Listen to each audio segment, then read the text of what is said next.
I told my parents I didn't have a kid. They did. And they need to take care of her, not me. My parents had me when they were 18 and 19, and honestly, they never let me forget it. Like, they didn't say it out loud at first, but you could just feel it. The way they'd sigh when I needed stuff for school. The way they never showed up to anything. Not one single volleyball game. Not one art show. Nothing. I learned pretty fast that if I needed something signed for school, I had to shove it in their face the morning it was due, or it wasn't getting done. I'm 15 now, and I basically grew up at my friends' houses. My best friend, Jenna's mom, would pack me lunch sometimes because she knew my parents wouldn't. Another friend, Kyle, his dad taught me how to ride a bike when I was like 10 because mine never bothered. It was embarrassing, but also kind of nice, you know? At least someone cared. My parents would celebrate their wedding anniversary every year with this huge dinner and flowers and the whole thing. But my birthday, maybe a card if I was lucky. Christmas was just whatever. They'd get me socks or a gift card and call it a day. Meanwhile, they'd buy each other expensive watches and weekend trips. It was pretty clear where their priorities were. So 2 years ago, when they sat me down and told me they were having another baby, I was shocked. But then I was kind of hopeful maybe they'd actually try this time. Maybe they'd learned something. But then my mom started saying stuff like how excited she was to finally be a real mom, how she couldn't wait to experience being a parent for the first time. And I'm sitting right there, right in front of them. Her friend called her out on it once. She was over for coffee and my mom was going on about the baby and her friend was like, you already have a kid. And my mom laughed and said I was the practice run, that this baby was the real deal. My dad nodded along like that made total sense. I left the room and nobody even noticed. When my sister was born, I completely disappeared. Like I actually ceased to exist in that house. They named her Sophie and suddenly it was all Sophia this, Sophia that. My mom quit her job to stay home with her. My dad started leaving work early on Fridays for family time. And by family, they meant the three of them. I got sick at school once, like really sick, throwing up in the bathroom. The nurse called my parents 5 times. 5. They didn't pick up because they had turned their phones off to take the baby to some park for photos. I had to sit in the nurse's office for 3 hours until the school day ended, and I could just walk home. When I got there, they were posting the pictures on Facebook, talking about their perfect little family. I was in the background of one photo, walking in the front door looking like death, and my mom cropped me out before posting it. That was kind of the moment I realized I was done expecting anything from them. Then last month, they sat me down again. My mom had this serious look on her face, and I thought maybe something was wrong. Nope.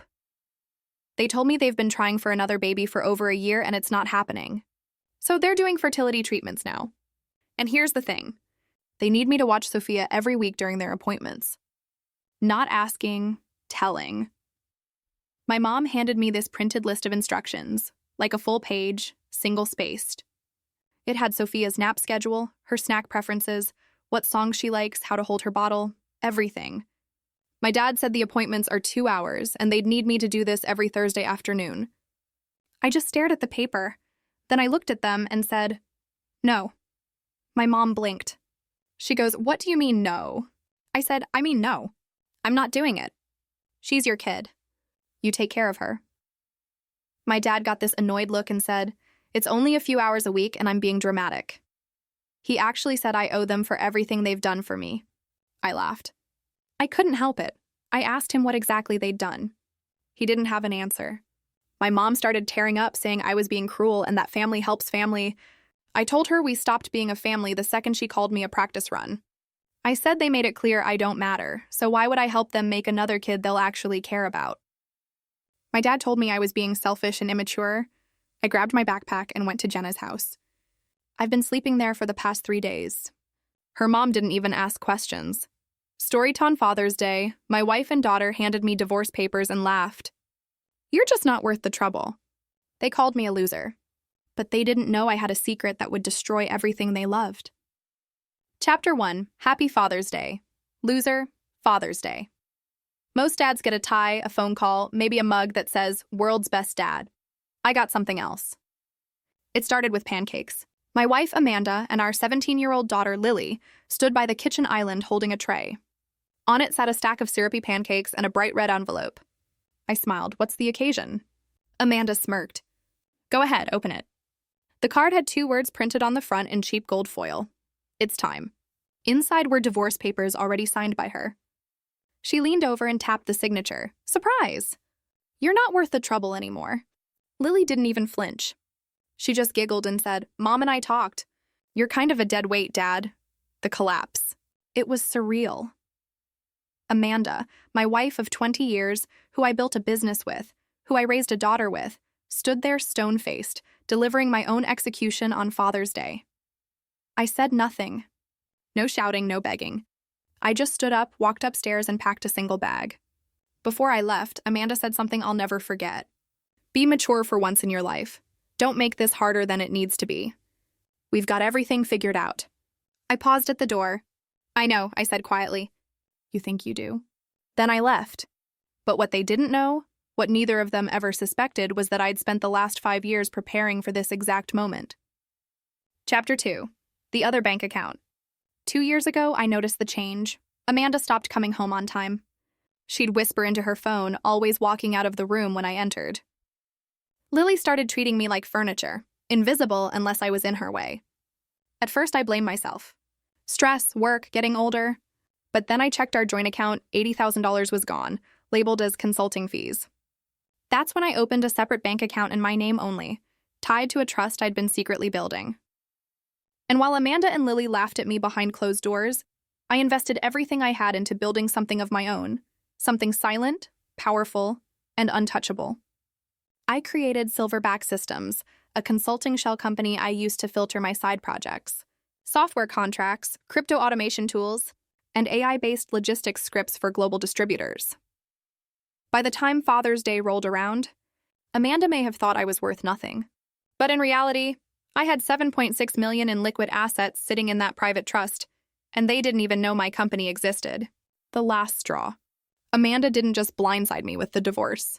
She locked me out of my own house, changed the security system, blocked my number, called our mutual friends and said I had a breakdown, that I was dangerous.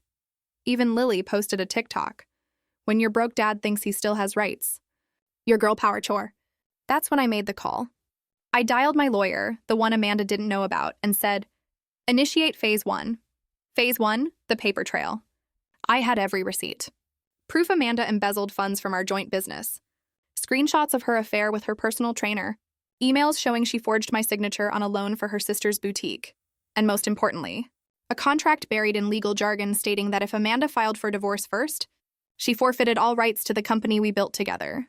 It was signed, witnessed, dated. She'd forgotten it even existed. Now it was time to remind her. Chapter 3. The assets they forgot. The morning after Father's Day, Amanda and Lily woke up thinking they had won. They had the house, the car, even the family dog, Bella, because Lily cried in court, claiming Dad never really loved her. But while they were toasting champagne and posting fresh start selfies, my legal team was working silently behind the scenes, auditing every shared asset, every financial document, and every clause Amanda had ignored. By noon, Amanda's bank accounts were frozen. Her lawyer called mine, panicked. There must be some mistake number. No mistake, Amanda didn't read the fine print. In our prenuptial addendum updated 5 years ago when she wanted a Tesla, it clearly stated, any future earnings from jointly launched ventures revert to the original creator upon legal dissolution initiated by the spouse. Guess who the original creator was? Me. She didn't just lose access to the company. She lost her entire stake retroactively. The silent bombshell. Then came the trust fund. What Amanda didn't know was that my father, before he passed, left behind a silent inheritance, locked in a timed, irrevocable trust. It only activated if I stayed married for 20 years or if I was wrongfully abandoned. Guess what? Her sudden divorce on Father's Day triggered $2 million transferred instantly into an untouchable offshore account. The real estate reversal. The house Amanda kept boasting about. She never checked the deed. It was refinanced 18 months ago under my business trust, not her name. So when she changed the locks and posted finally free, she was technically trespassing on company property. My lawyer filed a quiet suit for unauthorized occupation of commercial property. She had 72 hours to vacate. And when the sheriff showed up on day 3, she was screaming in a bathrobe while Lily filmed TikToks in the living room. I wasn't there. I was already flying to Aspen first class, sipping bourbon in silence. Chapter 4, the collapse goes public. By the time Amanda realized what was happening, it was already too late. She stormed into her lawyer's office, makeup streers in fury, demanding answers. How could he do this to me? I deserve that house, that money. But all her lawyer could do was hold up the signed prenuptial agreement, the same one she skimmed over a glass of Chardonnay years ago, laughing. Oh, whatever, I trust you. Her voice cracked. But I thought he was just a loser. The media didn't think so. The interview that changed everything. A few days later, I appeared on a local business podcast, not to gloat, but to share how betrayal had clarified my values. I spoke about building wealth quietly, about legacy, about being blindsided by those closest to me, and rising. Anyway, the clip went viral. Man abandoned on Father's Day turns tables on wife and daughter, rebuilds fortune. Suddenly, I was the symbol of quiet strength. Amanda Ameme. One particularly brutal comment under a TikTok read, "Imagine handing your dad divorce papers and ending up homeless."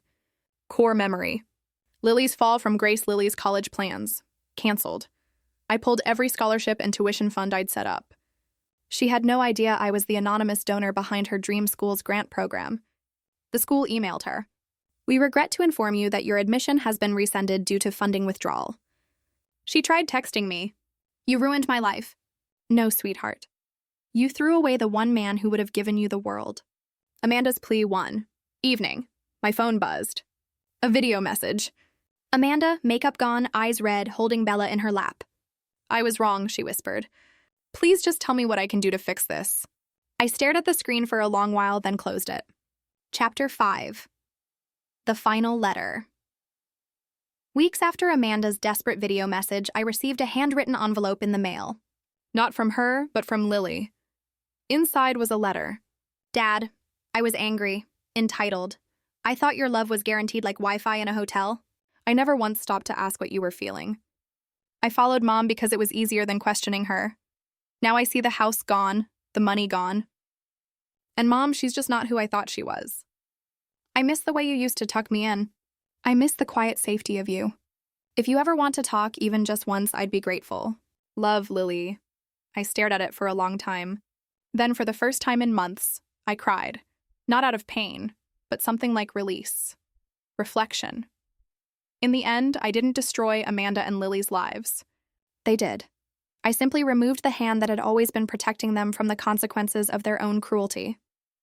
And I didn't need revenge to feel powerful. I needed clarity. And now I had it. The final image. Father's Day. 1 year later, I sat alone in my new countryside home. The kind of place where the silence feels earned. I placed a single photo on the mantle. Me and Lily from a summer long ago. She was 5. I was still her hero. Would we ever return to that? Maybe not. But I left the door open. Sometimes that's all you can do. They called me worthless, but when I left, everything they touched crumbled. Turns out I was the foundation. And when the foundation walks away, the whole damn house falls. Epilogue. The difference between leaving and escaping. A year passed. Amanda moved into a cramped apartment on the edge of town. Her luxury was gone. No private club memberships, no weekend brunches. Her friends stopped calling when the money dried up, and Lily, once her obedient shadow, had moved in with her aunt to finish school. The house Amanda won in the divorce was never really hers. It was built with my hands, my sweat, my sacrifices. And when she forced me out, thinking she'd taken everything, she didn't realize she'd also removed the only thing holding it all together. I never once looked back at the courthouse. I didn't need to because true revenge isn't about what you take from others. It's about what you no longer give them. Your energy, your forgiveness, your presence. One night, I stood on the balcony of my new home, sipping coffee in the dark. The stars were silent. The breeze was calm. A notification buzzed on my phone. "Lily, happy Father's Day, can we talk?" I didn't respond immediately. Not because I was bitter, but because healing isn't a switch you flip. It's a path you walk. And maybe, just maybe, this message was the first step for her too. They mocked me. They discarded me. But when I left, I didn't break down. I rebuilt. And in the silence that followed, I finally heard my own voice again. Was this revenge perfectly justified? Or should the storm have raged harder? Drop your verdict below. I read every single one. Hit like if you crave justice and share this story with someone who needs its fire. Subscribe to Revenge Exposed. Because here, betrayals don't sleep. They hunt their owners. Every shadow hides a reckoning. Every mask breaks, and every betrayal is answered. Stay sharp. Stay unbroken.